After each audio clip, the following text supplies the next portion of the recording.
Cibitung angkatan 2022 akan mempresentasikan tugas Pargu Rumah 2 tentang kesaksian iman orang Kristen. Kesaksian iman orang Kristen terdiri dari 3 pasal. Pasal pertama, iman terhadap Allah Bapa, yang bunyinya, aku percaya kepada Allah Bapa yang Maha Kuasa, yang menciptakan semesta alam dan isinya. Maksudnya adalah, aku percaya bahwa ada Allah yang menciptakanku, beserta segala makhluk, dan aku diperlengkapinya dengan tubuh, jiwa, dan seluruh anggota tubuh, juga pikiran dan segala perasaan. Segala kebutuhan hidupku disediakannya. Segala kebaikan Allah itu diberikannya kepadaku bukan karena kebaikan, kelakuan, atau keuntungan nasibku saja, melainkan hanya karena anugerah Tuhan dan kebaikannya saja. Oleh sebab itu menjadi kewajibanku untuk berterima kasih, memuji, melayani, serta menaati firman-Nya. Pasal kedua, keselamatan manusia. Bunyinya, aku percaya kepada Yesus Kristus, anak Allah yang tunggal Tuhan kita, yang dikandung daripada Roh Kudus, lahir dari gadis perawan Maria, yang menderita di bawah pemerintahan Pontius Pilatus, disalibkan, mati, dan dikuburkan, turun ke dalam kerajaan maut, pada hari yang ketiga bangkit pula dari antara orang mati, naik ke sorga, duduk di sebelah kanan Allah Bapa yang Maha Kuasa, dan akan turun dari sorga untuk menghakimi orang yang hidup dan yang mati. Maksudnya adalah, aku percaya bahwa aku tidak dapat dengan pikiran atau kekuatanku sendiri mempercayai Yesus Kristus, Tuhanku, atau datang kepadanya.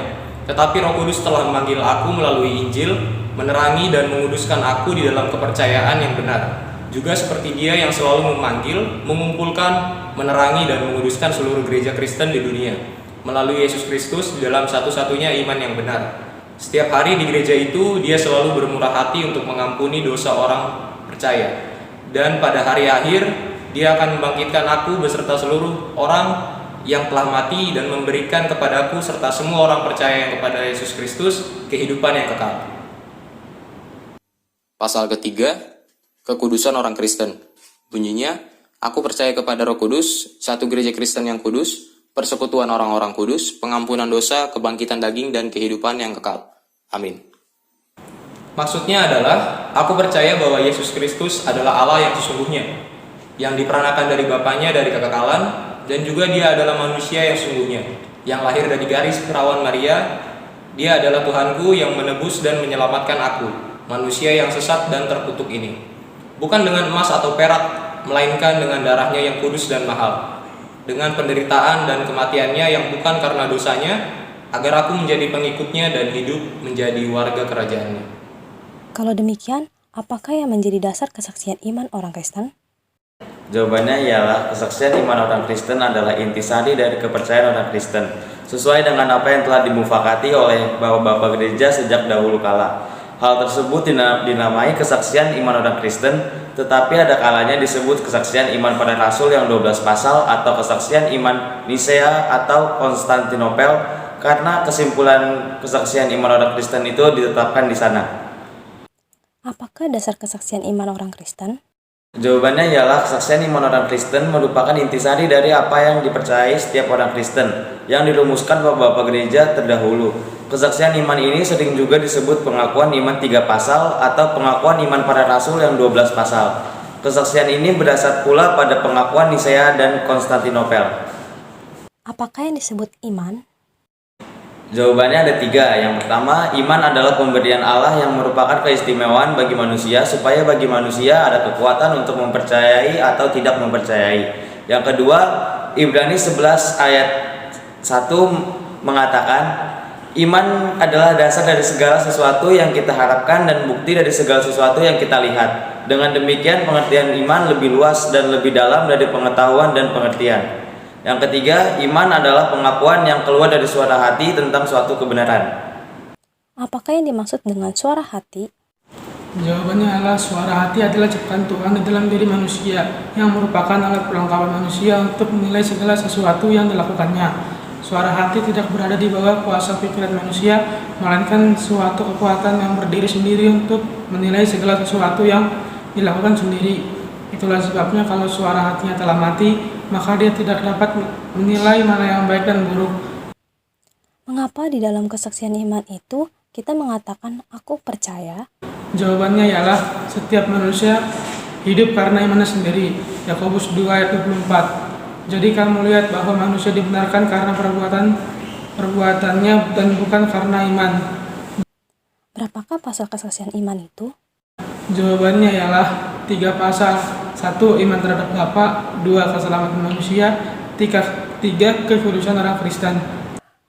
Apakah yang diterangkan dalam pasal pertama? Jawabannya ialah pasal pertama menerangkan tentang penciptaan dan pemeliharaan Allah akan segala firman Allah, segala sesuatu yang di dalam kekhususan pekerjaan Allah. Apakah yang diterangkan dalam pasal kedua? Jawabannya ialah dalam pasal kedua menerangkan tentang keselamatan manusia berdosa yang dilakukan Tuhan Yesus, yang merupakan kekhususan pekerjaan Tuhan Yesus. Apakah yang diterangkan dalam pasal ketiga? Jawabannya ialah dalam pasal ketiga menerangkan kekhususan pekerjaan Roh Kudus, yaitu menguduskan manusia berdosa dan mempersekutukan kita di dalam gereja supaya kita dapat bersekutu kepada Allah. Apakah yang diberitahukan seluruh kesaksian iman itu kepada kita? Jawabannya ialah seluruh kesaksian iman tersebut memberi kita pengetahuan tentang Allah yang memberikan kehidupan yang kekal kepada kita. Yohanes 17 ayat 3. Inilah hidup yang kekal itu, yaitu bahwa mereka yang mengenal Engkau, satu-satunya Allah yang benar, dan mengenal Yesus Kristus yang telah Engkau utus. Berapakah Allah orang Kristen? Jawabannya ialah Allah kita adalah satu, tetapi Tritunggal, yaitu Allah Bapa, Allah Anak, dan Allah Roh Kudus. Bagaimanakah kita dapat memahami bahwa Allah 3 tetapi 1, 1 tetapi 3? Jawabannya ialah kita tidak dapat memahami Allah seluruhnya, sebab Dia lebih besar daripada kita. Kita yang dapat percaya kepada firman-Nya yang dapat membantu kita untuk memahami hal tersebut adalah kita mengetahui bahwa kesatuan barang mati ibarat batu adalah lain dari kesatuan manusia berpikir berjiwa. Demikian pula kesatuan 2 dimensi yaitu panjang kali lebar, dan kesatuan dari 3 dimensi yaitu panjang kali lebar kali tinggi. Sama seperti pula kesatuan dari Allah yang Tritunggal jauh dari jangkauan pemikiran manusia. Dari manakah kita dapat mengetahui bahwa Allah adalah Tritunggal? Jawabannya ialah Matius 28 ayat 19. Pergilah, jadikanlah semua bangsa muridku dan baptislah mereka dalam nama Bapa, Anak, dan Roh Kudus.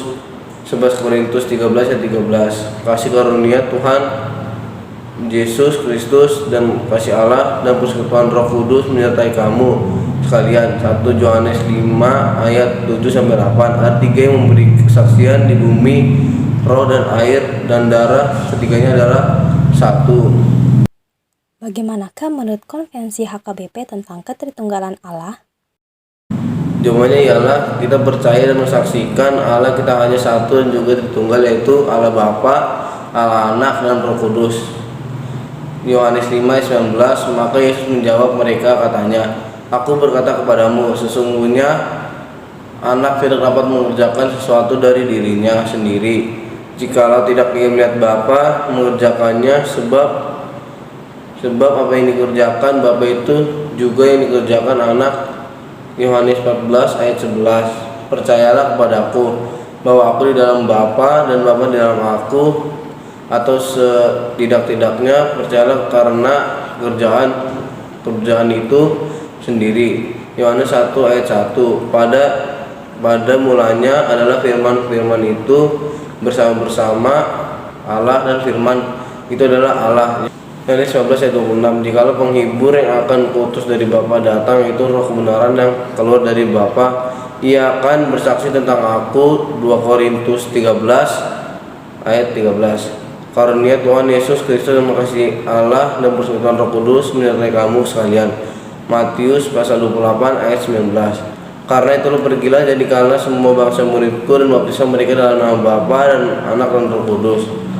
Allah memperanakan anaknya dan dirinya sendiri dari kekekalan, artinya sama seperti Bapa yang tidak bermula dan tidak berakhir, demikian anak itu sama seperti itu.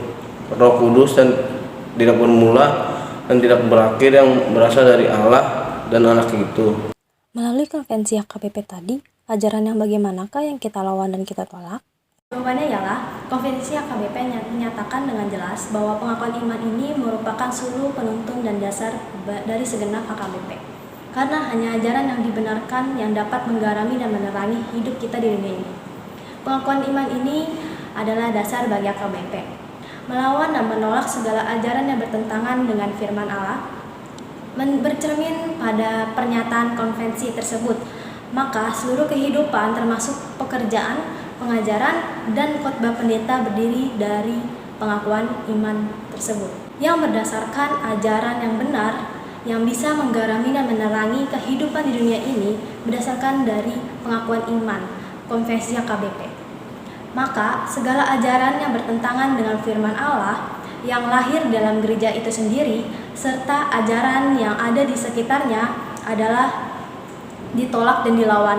Ajaran-ajaran yang ditolak dan dilawan oleh gereja bukan hanya ajaran-ajaran yang sudah didaftarkan di dalam konvensi HKBP tersebut, seperti korupsi, judi, pencurian, penyalahgunaan berwenang, atau lain-lain, namun segala pekerjaan yang tidak dikehendaki Allah yang bertentangan dengan firman Allah. Karena hanya Allah yang Maha Esa dan yang menganggap bahwa Anak dan Roh Kudus lebih rendah daripada Bapa, yang menyamakan Allah Tritunggal yang kita percaya yaitu Allah yang tiga dari agama kafir orang Batak, sebab Allah yang tiga adalah bermula dan lebih rendah daripada Nabolon agama Batak. Bagaimanakah tentang keberadaan Allah Tritunggal yang kekal itu? Jawabannya ialah Allah Bapa tidak bermula dan tidak berakhir, sama seperti Allah Anak tidak bermula dan tidak berakhir, yaitu Tuhan Yesus Kristus yang diperanakan Bapanya dari kekekalan. Demikian juga Roh Kudus tidak bermula dan tidak berakhir, dan dia berasal dari Allah Bapa dan Anak. Bagaimanakah Allah Tritunggal yang kekal itu? Jawabannya ialah ada dua. Yang pertama yaitu dialah Allah Bapa yang tidak bermula dan tidak berakhir. Yesus Kristuslah Anak Allah yang tidak bermula dan tidak berakhir, sama seperti Allah Bapa yang lahir dari Allah Bapa pada awal segala zaman. Demikian juga Roh Kudus yang tidak bermula dan tidak berakhir, yang datang dari Allah Bapa dan Anak. Yang kedua yaitu Allah itu Esa, tetapi juga Tritunggal, yaitu Allah Bapa, Anak, dan Roh Kudus. Sekian dari kelompok kami. Terima kasih. Dadah.